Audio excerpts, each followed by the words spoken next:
Right then guys, how's it going and welcome back to your Premier League predictions. Game week 31, the international break is over, thankfully, and the Premier League is back. Thank you to everyone who got involved on my last video. I'll put a load of comments on screen now. Be sure to get your predictions down in the comments below for game week 31. But as always, we will go through all of the games now. Start things off on the Saturday at 12:30 on BT Sport. We have got Liverpool taking on Watford. So Liverpool have continued their fantastic winning streak and are now just 1 point behind Manchester City, who are top of the league.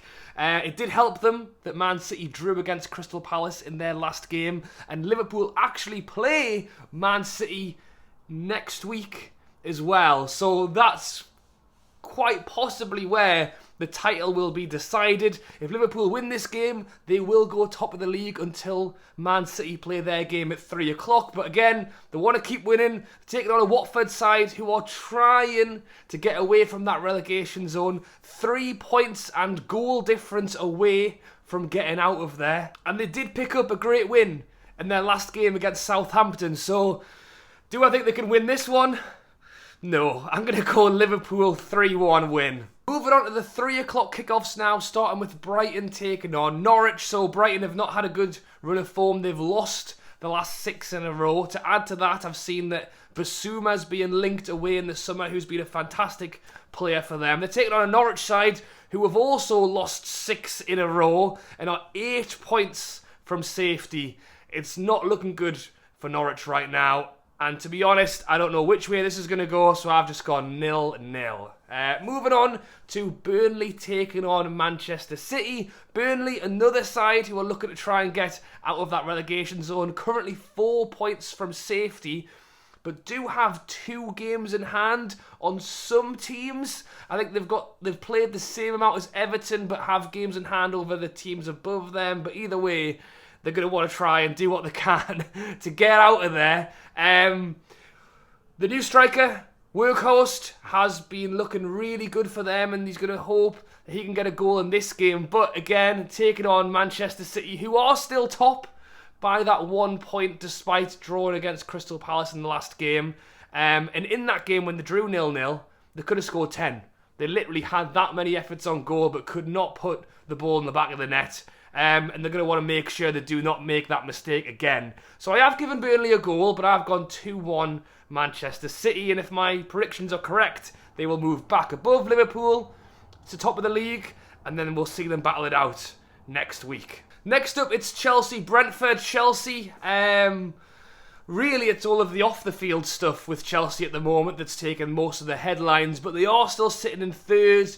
They're going to want to make sure they secure that third place spot, secure that Champions League spot. 5 points ahead of Arsenal, who are in fourth, and they are still in the Champions League quarter-finals against Real Madrid. So I think for Chelsea, make sure they get a Champions League spot this season, and it's all concentrate on that on the cups now. I mean, Liverpool and Man City are still in the Champions League as well, so it's great to see that many English teams. But Chelsea are taking on Brentford, who after losing however many games in a row it was, I think they hadn't won a game in about 2 months, won when it mattered. They went and beat both Norwich and Burnley, although they did lose their last game against Leicester, but still those 6 points were huge. A great step away from the relegation zone. And despite Ivan Toney publicly slating his own club at every chance he gets, he has scored a fair few goals for them recently.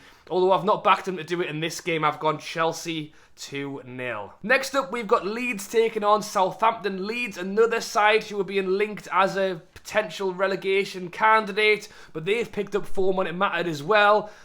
Beat both Norwich and Wolves in the last 2 games. And that Wolves game, they were 2-0 down and won 3-2. And again, have pushed themselves right away from that bottom 3. Taking on a Southampton side whose outsider chance of Europe has really taken a hit with some poor form, losing the last 3 games in a row against Villa, Newcastle and Watford. After what a fantastic run they had been on, as I say, with that kind of outsider chance Europa Conference spot possibly Losing those 3 games in a row wasn't great, and I'm actually backing the team in form here. So despite Southampton being higher in the league, I'm going to back Leeds. I'm going to go 2-0 to Leeds there. And moving on to the final 3 o'clock kickoff, we have got Wolves taking on Aston Villa. So Wolves are a team that are still within a shout of that Europa or Europa League conference place.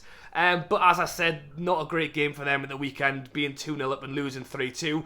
Jimenez got himself sent off. Neves, I believe, is going to be out for the next month, so a huge injury blow for them there. But as I say, they're still in a good spot, and I'm not sure how it works exactly because it puzzles me every year. But depending on who wins the FA Cup, depending on what happens in the Champions League, those spots could well drop down 1 or 2 places. So they're in a great place. They just want to keep winning games. Taking on an Aston Villa side who are on a good run of wins, came to an end, losing the last 2. So again, Steven Gerrard has obviously come in, started off with a great bang. It is kind of dried up a little bit in the last couple of games. I actually saw that they were one of the many teams who were linked with Pogba. So a midfield for Villa of Pogba and Coutinho. That doesn't sound too bad if they get the summer that they want. I've gone a bit boring here. I've gone 1-1. Couldn't pick a winner, so I've put a draw. Moving on to the 5:30 kickoff, we have got Manchester United taking on Leicester. So Manchester United won their last game thanks to the brilliance of Ronaldo putting in a hat-trick against Spurs. But despite them winning their last game, Spurs have played 2 games in hand since then and have actually, Manchester United have dropped down. They've dropped down a place into 6th.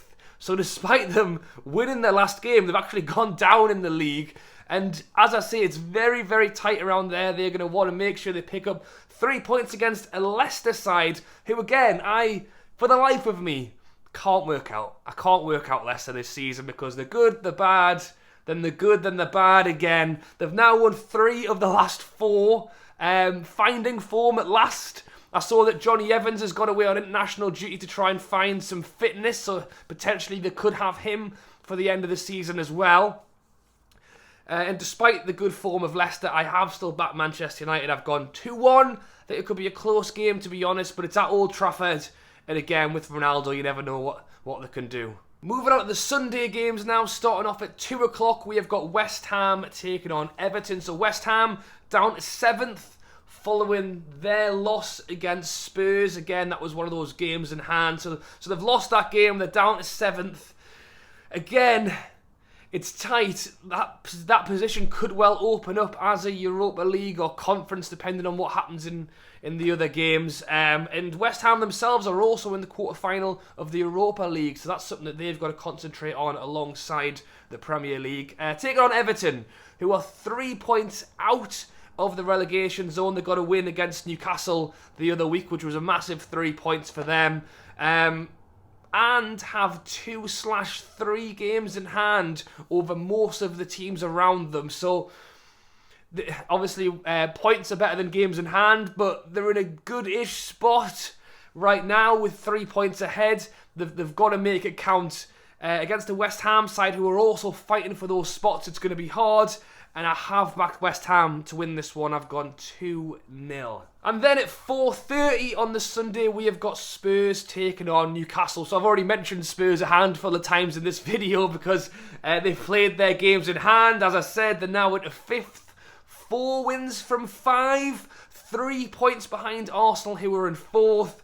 Kane and Son connection seems to be working for them again, and as I say, have picked up some really good wins of late. Taking on a Newcastle side who, after a 9-game unbeaten streak, it came to an end with a loss against Chelsea and then a loss against Everton right at the last minute. I think the international break came at a good time for Newcastle, who have been away doing warm weather training and preparing themselves for what I think will be a really tough game against Spurs. I'm going to be honest, and as a Newcastle fan, I'm looking at this one as a bit of a freebie. I don't expect Newcastle to get any points in this game. I'm actually already looking at the next games because Newcastle play 3 home games in a row following this Spurs game.